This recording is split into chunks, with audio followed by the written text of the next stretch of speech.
Assalamualaikum warahmatullahi wabarakatuh. Di sini kami dari kelompok 2 ingin mempresentasikan hasil diskusi kami yang berjudul pengendalian hayati.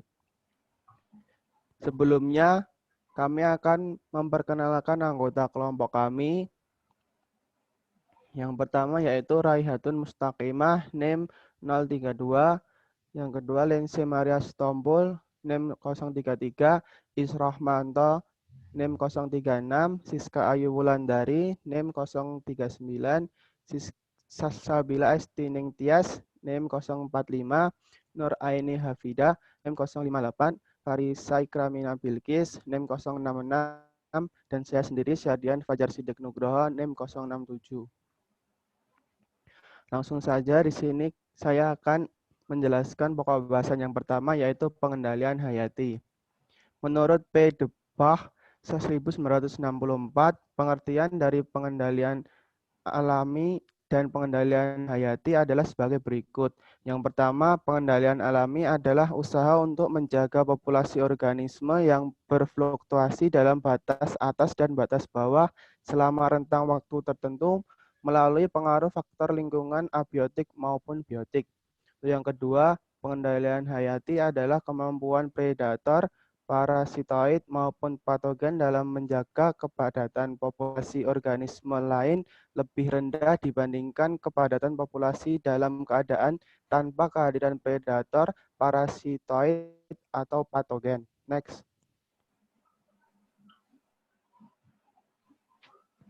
Ya, jadi apa itu pengendalian hayati? Pengendalian hayati merupakan suatu pemanfaatan mikroorganisme yang bertujuan untuk mengendalikan organisme pengganggu tanaman atau OPT. Kegiatannya yaitu melakukan pemberian mikroorganisme antagonis dengan perlakuan tertentu yang bertujuan untuk meningkatkan aktivitas mikroorganisme tanah, diantaranya dengan pemberian bahan organik sehingga mikroorganisme antagonis menjadi tinggi aktivitasnya di dalam tanah.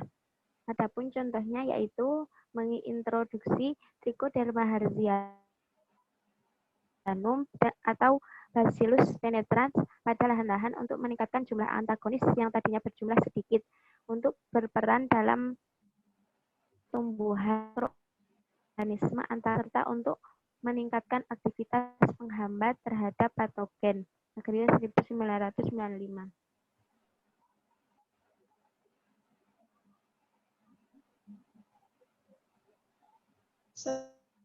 Selanjutnya, pengendalian hayati dari sudut pandang praktis.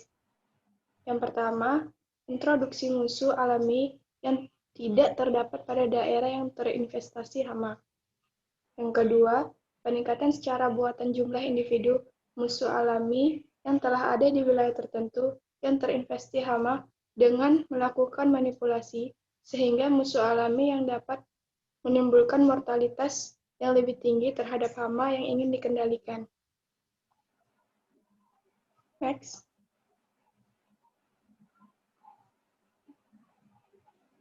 Pengetahuan dasar ekologi yang utamanya yaitu teori mengenai pengaturan populasi oleh pengendalian alami ataupun keseimbangan ekosistem, merupakan dari berbagai latar belakang pengendalian hayati. Populasi OPT yang meningkat sementara kondisi lingkungan yang kurang memberi kesempatan bagi musuh alaminya.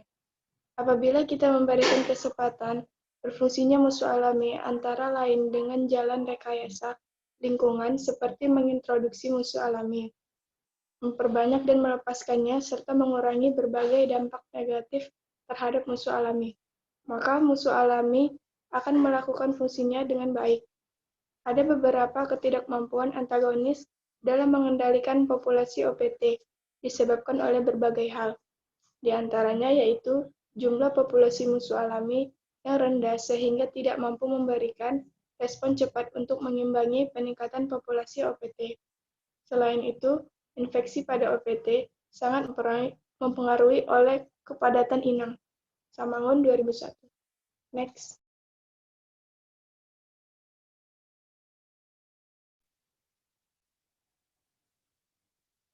Menurut Sophia Lena 2018, sebagian-bagian kompleks komunitas dalam ekosistem setiap spesies serangga termasuk serangga hama dapat diserang atau menyerang organisme lain. Bagi serangga yang diserang oleh organisme penyerang disebut sebagai musuh alami. Secara ekologi, istilah tersebut kurang tepat karena adanya musuh alami belum tentu akan merugikan kehidupan serangga terserang. Hampir seluruh kelompok organisme dapat berperan sebagai musuh alami sehingga hama termasuk kelompok vertebrata, nematoda, jasad renik, invertebrata di luar serangga. Next.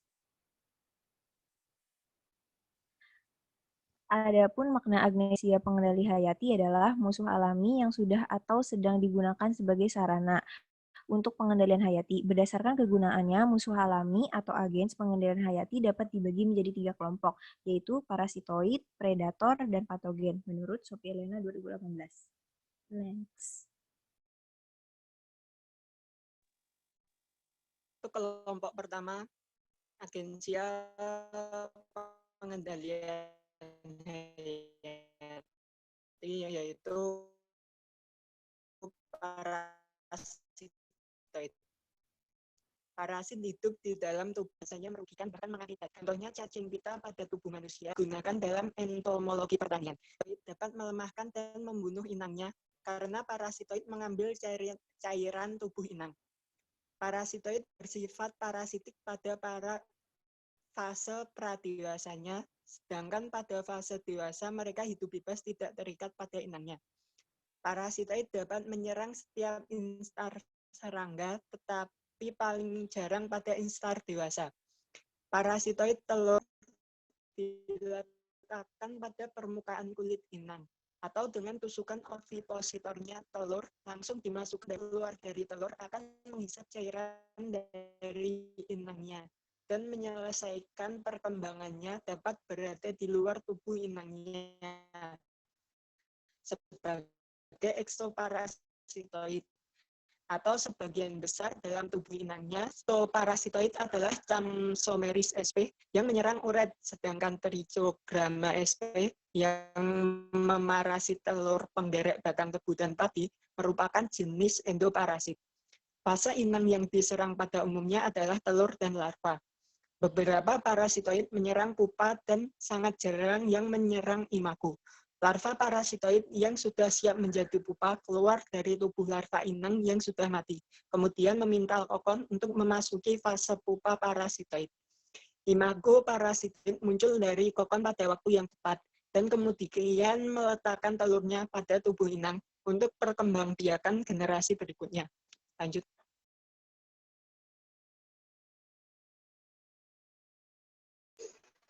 Yang kedua adalah predator. Predator adalah organisme yang hidup bebas dengan memakan, membunuh, atau memangsa binatang lainnya. Apabila parasitoid memarasit pada inang, maka predator atau pemangsa memakan mangsanya sampai mati. Predator umumnya dibedakan dari parasitoid dengan ciri-ciri sebagai berikut. Parasitoid umumnya monofag atau oligofag. Predator pada umumnya mempunyai banyak inang atau bersifat poligofag, meskipun ada juga jenis predator yang monofag dan oligofag. Predator memangsa dan membunuh mangsanya secara langsung, sehingga harus memiliki daya cari atau berburu yang tinggi, dan memiliki kelebihan sifat fisik yang memungkinkan predator mampu menangkap dan membunuh mangsanya. Beberapa predator dilengkapi dengan kemampuan bergerak cepat, taktik penangkapan mangsa yang lebih baik daripada taktik pertahanan mangsa, kekuatan yang lebih besar, memiliki daya jelajah yang jauh, serta dilengkapi dengan organ tubuh yang berkembang dengan baik untuk menangkap mangsanya, seperti kaki depan belalang sembah atau mantide, juga mata besar pada capung. Next. Yang ketiga yaitu patogen. Patogen adalah jasad renik atau mikroorganisme berupa cendawan, bakteri, virus, dan nematoda yang dapat menyebabkan infeksi dan menimbulkan penyakit pada organisme pengganggu tanaman atau OPT. Apabila individu yang terserang adalah serangga hama, maka disebut entomopatogen. Contohnya, Beaveria bassiana yaitu cendawan entomopatogen untuk wereng batang coklat, walang sangit, ulat gerayak, kutu kebul, apis, dan sebagainya. Yang kedua itu Metarhizium sp adalah cendawan entomopatogen untuk mengendalikan hama wereng batang coklat, kutu kebul, uret, kumbang kelapa, kutu bubuk kopi, dan sebagainya. Apabila yang terserang atau mengintervensi adalah aktivitas pertumbuhan patogen penyebab penyakit, baik fase parasitik maupun saprofitik disebut dengan agens antagonis. Contohnya yaitu yang pertama Trichoderma sp dan Gliocladium sp adalah cendawan antagonis untuk penyakit tular tanah, Fusarium oxysporum, Pythium sp, Sclerotium sp, dan Anthracnosa sp.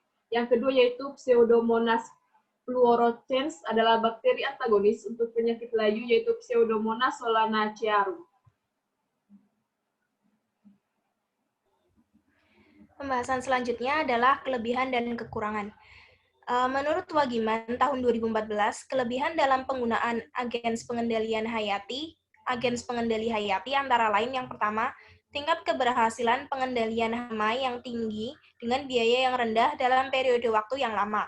Yang kedua, agens pengendalian hayati aktif mencari inang atau mangsanya, tumbuh dan berkembang mengikuti dinamika populasi inang atau mangsanya.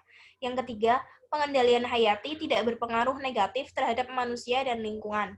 Yang keempat, beberapa tipe agens pengendalian hayati dapat digunakan sebagai insektisida hayati.